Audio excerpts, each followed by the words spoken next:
El presente estudio que a continuación yo intentaré esbozar pretende aplicar los principios del condicionamiento operante a ciertas conductas comúnmente llamadas como adictivas y específicamente en relación con el consumo del cigarro. Dicho de otro modo, vamos a ver un estudio clásico de ingeniería conductual en casos así llamados de reducción de conducta de consumo de cigarro. Se seleccionó la práctica de fumar cigarros como práctica formadora fácil de estudiar debido a su ocurrencia extensiva. Y como veremos, en este estudio se usó un aparato portátil que dispone las consecuencias ante las respuestas no deseadas en el entorno natural del participante o los participantes. El trasfondo es que en experimentos clásicos previos lo que se había usado era una cigarrera especial que daba choques a los participantes cada vez que querían sacar un cigarro. Y esos choques muchas veces iban aumentando de intensidad. El problema con estas, digámosles, consecuencias aversivas fue que los participantes dejaron de usar esa cigarrera y consiguieron cigarros por otro medio.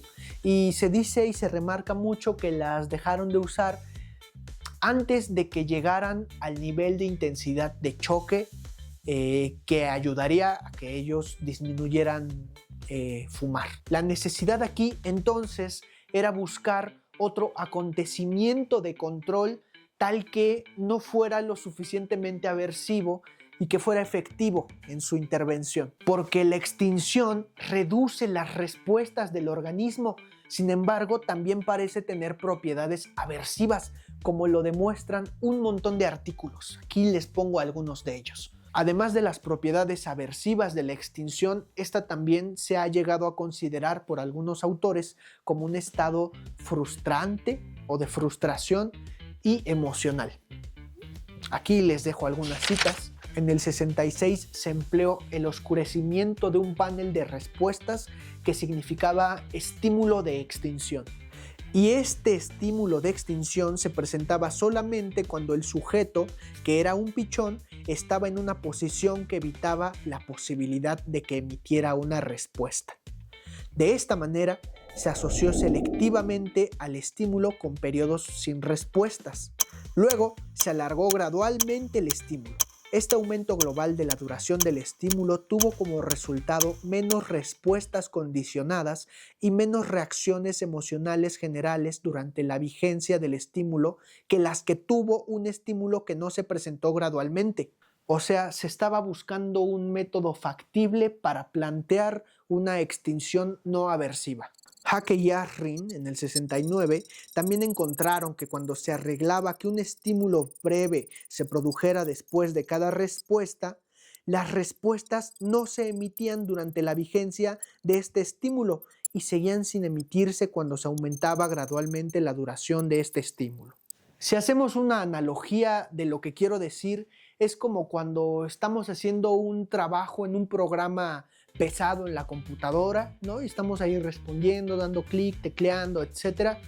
Y cada que guardamos, por así decirlo, empieza un periodo que dice espere, ¿no? Y como que se bloquea el programa de tanto peso que uno está cargando, como cuando yo edito estos videos, ¿no? A veces se tarda un poco y empieza a cargar y ahí yo pues sé que no debo responder, o sea, digo, no importa lo que haga, va a seguir trabado, ¿no? Por ahí va la idea. Y haciendo una simplificación solo para explicarles, digamos que era lo mismo con los experimentos de los pichones. Justo después de que ellos respondían, cumplían con su criterio de respuesta, el panel de respuestas se oscurecía y poco a poco se iba aprendiendo, el pichón, digamos, iba aprendiendo pues que no tenía que responder cuando el panel estaba oscuro. Y ahora, ¿qué relación tiene esto con un experimento que tiene como objetivo reducir la frecuencia de conductas de fumar? Vamos allá. Y en este estudio, que es de los 60, 70, no se pretendió reducir totalmente la conducta de fumar, sino reducirla hasta el nivel que, según los parámetros de salud de aquel entonces, era saludable dejar de fumar, que era lo equivalente a media cajetilla. Y aquí ya no se les dio una cigarrera que diera toques eléctricos, sino que se les dio una cigarrera que solo permitiera el acceso cada cierto tiempo a un cigarro y después se cerraba. Y cuando se cerraba, pues ya no la podían volver a abrir. Y se esperaba que esto extinguiera conductas de aproximación, ¿no? Como tomar la cigarrera, intentar abrirla, entre otras. Este estudio se hizo con miras en 3 partes. Y el primero es si los participantes accedían, ¿no?, a las condiciones de este experimento.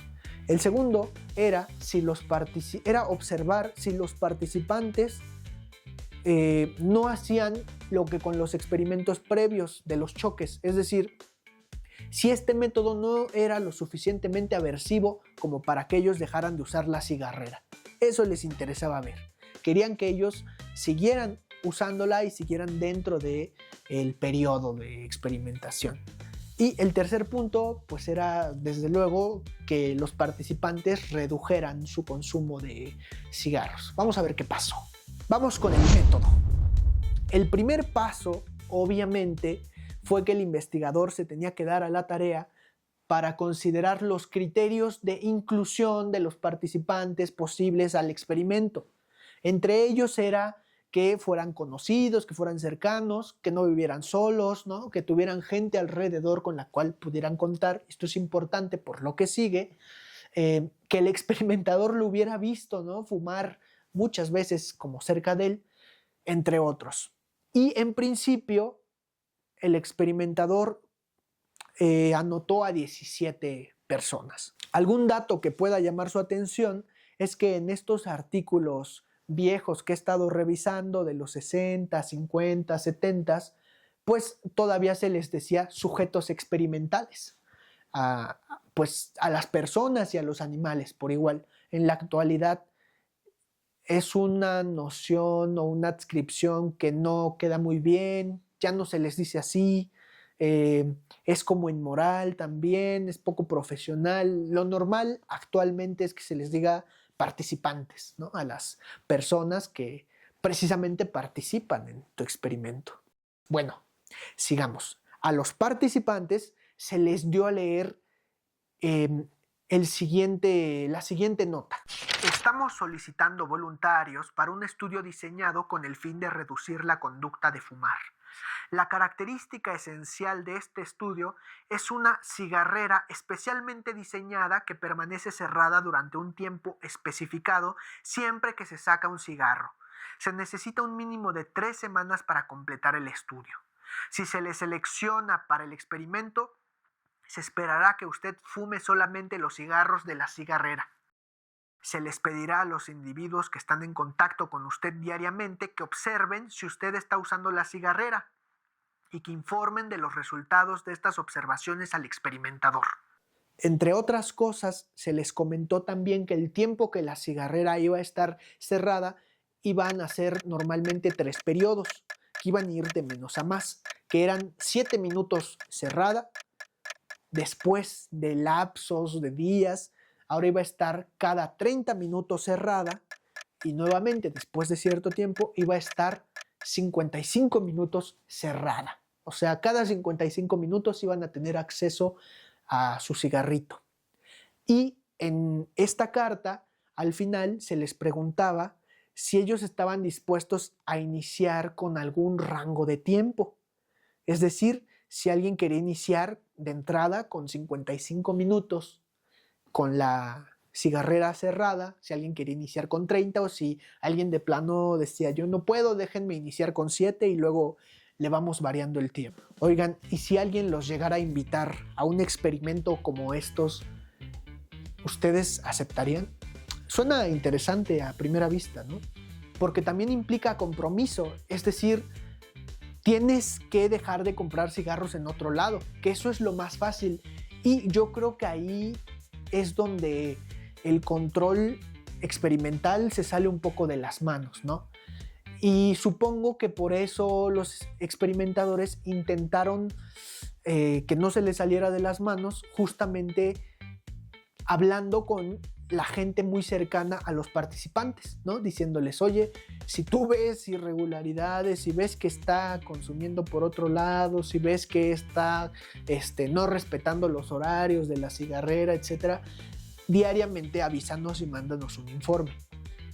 Entonces hicieron lo que pudieron. Y esto es lo que pasa cuando normalmente se hacen experimentos en psicología, pues fuera del laboratorio, ¿no? Las variables extrañas entran por todos lados, que ese es un punto, ¿no?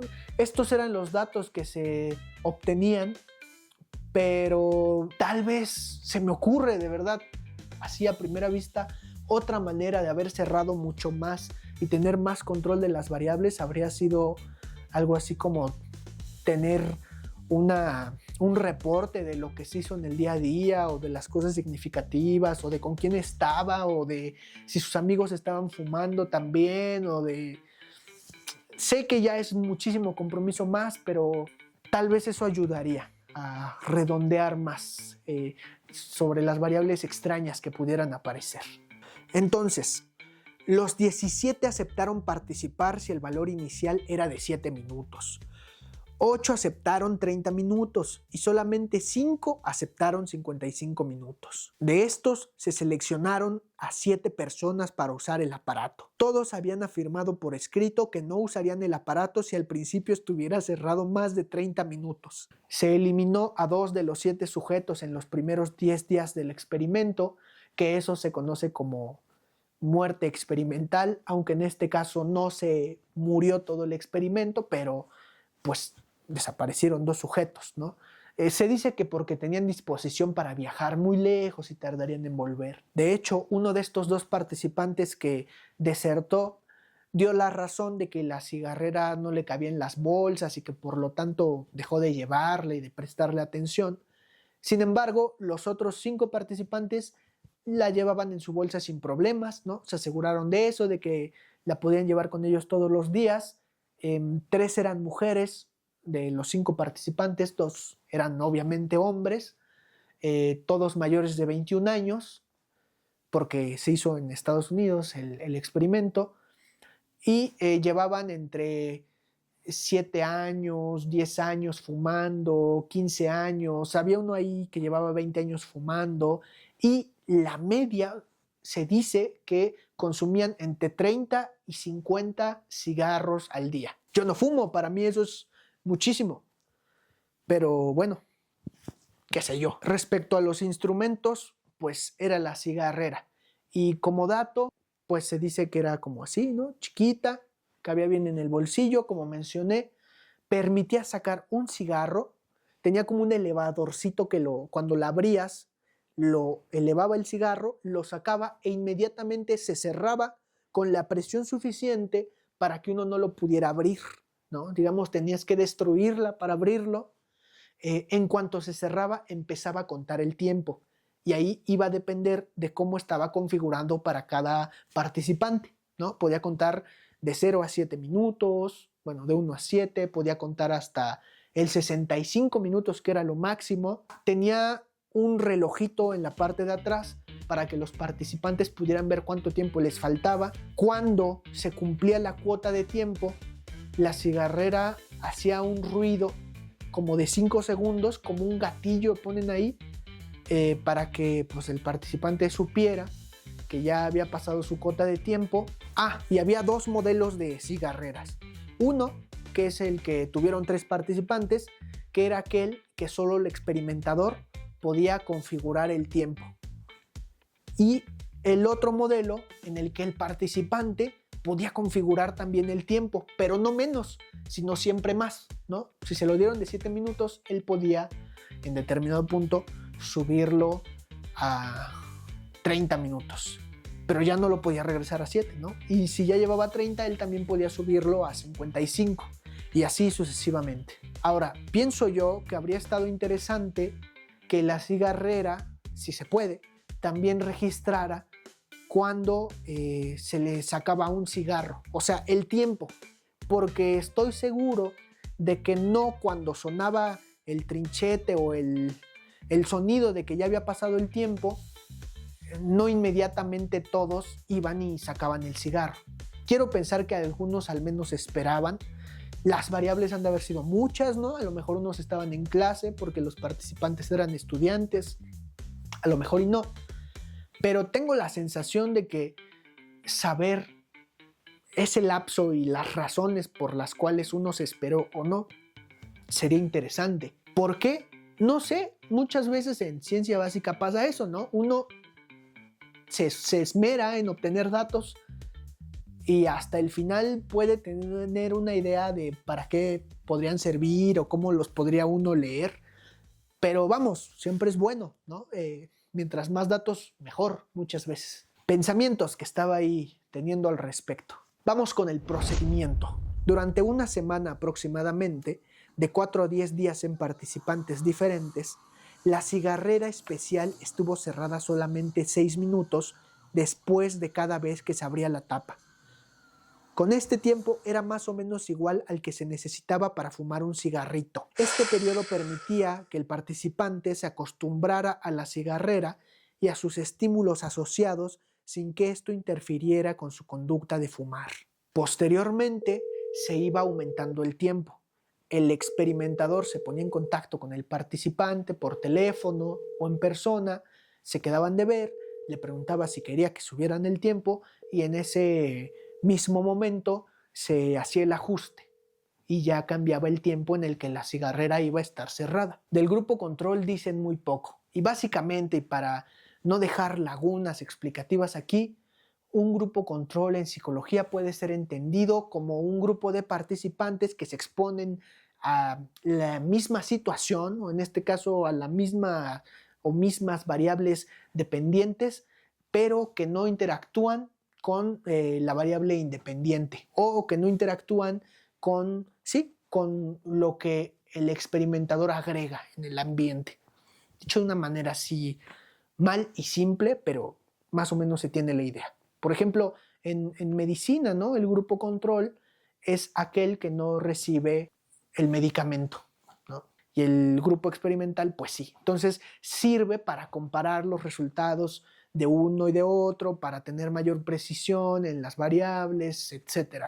En este caso, su grupo control fueron unos participantes que estaban en ese tiempo venían unas cigarreras que igual se sellaban y no se abrían, esas eran como de una marca oficial, pero que el fumador es el que determinaba el tiempo y en ese sentido no había un aumento gradual de tiempo porque en cualquier momento el consumidor podía poner menos tiempo que la vez pasada y de pronto más y de pronto menos y así. Entonces, también pensándolo, es un grupo control medio problemático, medio mal hecho, diría yo.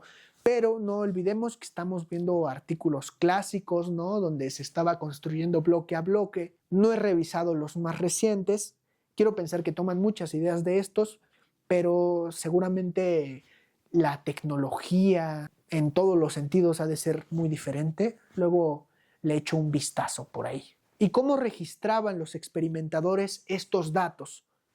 Básicamente de dos maneras. La primera es que la cigarrera tenía integrado un contador de cada vez que se abría y se les dio a los participantes la instrucción clarísima de que solo la abrieran cuando sacaran un cigarro. De nuevo, ¿no? Puede haber un caso en el que alguien lo abra y de pronto la cierre. No creo, pero yo me pongo mal siempre con los experimentos fuera de control. Y no es que este lo sea, pero es que es muy difícil. La conducta humana es tan susceptible a todo el tiempo. Pero bueno, esos son mis problemas. Sigamos. El otro método de registro de los datos era precisamente con los familiares o amigos de los participantes. Cada participante elegía de 1 a 3 familiares, amigos, gente que estuviera cerca, y estas personas se comprometían a mandarle una carta diaria, se supone, al experimentador, pues diciendo que habían visto que todos sus cigarros los habían sacado de la cigarrera o, en caso de que no, del caso contrario. Esos eran como sus métodos de registro. Resultados. La figura que les muestro aquí presenta el número de cigarros fumados diariamente.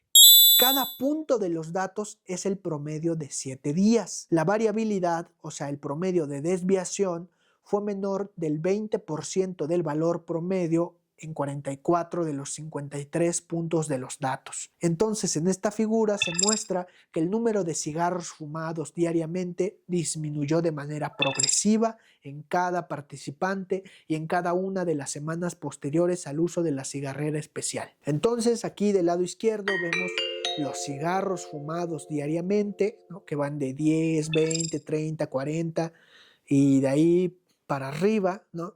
Y en la parte de abajo, esta que les estoy marcando con una rayita, vemos el número de semanas que se usó la cigarrera. Ahora, el eje horizontal superior muestra el tiempo que estuvo cerrada la cigarrera especial. Los puntos que se volvieron a determinar no están conectados por las curvas. Ahora, el contraste está así. El que tiene los puntitos negros, los círculos negros y la línea continua, es el de la cigarrera especial, del experimento. Y el que tiene los puntitos blancos y la línea punteada, pues es el aparato de control, o sea, la cigarrera, que necesitaba que el participante, estableciera de antemano la duración. Me podría llevar unos 30 minutos más o menos en explicar detalladamente todos estos puntos, pero creo que para nuestros objetivos expositivos son un poco irrelevantes. Si tienen dudas, me dicen. Hay que dejar en claro que el fumar no se redujo al usar el aparato comercial, ¿no?, como se ve ahí en las curvas punteadas de esta figura. Después de 4 semanas, el participante 1 no mostró ninguna reducción. Después de 6 semanas, el participante 2 fumó más que al principio incluso. Y ambos participantes informaron que generalmente establecían el intervalo en 5 minutos o menos. O sea, nunca fue gradual. De hecho, los dos participantes se negaron a continuar usando el aparato. El punto es que en todos estos participantes el procedimiento redujo la conducta de fumar a la mitad o menos de la tasa original y al nivel de alrededor de 12 cigarros diarios. Y según en aquellos tiempos, eso se consideraba médicamente inocuo. Y pues nada, como en todo buen artículo ponen ahí sus limitaciones, que eran unas limitaciones pensadas para la historia, yo me quedaría, por ejemplo, con la reflexión de que no es el aparato, la cigarrera en sí misma, ¿no?, por así decirlo, la causante de que la persona deje de fumar. Yo creo que esa sería una lectura errónea, porque tampoco estamos considerando qué pasó con los familiares o con los amigos cercanos que estaban observando al participante. Por ejemplo, no sabemos qué les decían o qué hacían, o si ellos también fumaban. Ahí en el artículo medio se cortó, pero en el artículo decía que precisamente una de las razones por la que los participantes se mantenían en el experimento es por toda la atención recibida, tanto de ellos como de sus familiares y demás. Solo lo mencionaron así, pero yo pensaría que es también algo fundamental. Y algo que pasa normalmente en esta clase de experimentos es que se estudia la historia psicológica, le llamaré la historia interconductual del participante, pero de una manera todavía, pues claro, ¿no?, son experimentos operantes, pero de una manera muy puntual, ¿no? ¿Cuántos años lleva fumando? ¿Cuántos fuma por día? Está bien, pero también habría que ver si esto ha generado problemas, ¿no?, si se la pasa muy bien. Normalmente, ¿qué contextos? Yo sé que ese no era el objetivo del artículo, sé que estoy desvariando completamente y quiero pensar que para eso me sirve hacer estos videos, pero normalmente he visto eso, ¿no? Creo que hay partes de la historia interconductual en los experimentos que a veces se dejan un poco de lado, pero muy interesante. Espero que haya sido de su interés. Gracias por ver el video completo si te quedaste hasta aquí. Y por último, decirte muy respetuosamente que si quieres dejar de fumar o de tomar, o hay alguna situación en tu vida que tú valoras como problemática, psicológicamente hablando, pues para ti pongo a mis servicios la asesoría psicológica que yo brindo. Normalmente se le llama terapia psicológica. Aquí abajo en la descripción pongo mi contacto. Con mucho gusto puedes mandarme un mensaje, puedes llamarme. Yo me ubico en México, por si estás viéndolo desde otro lado. Mi modelo es el análisis contingencial, que es una tecnología de la perspectiva interconductual. Y pues nada, ¿no? Lo pongo ahí. Ahora que terminé el posgrado tengo mucho más tiempo, mucho más espacio y cualquier cosa, pues ahí nos vemos.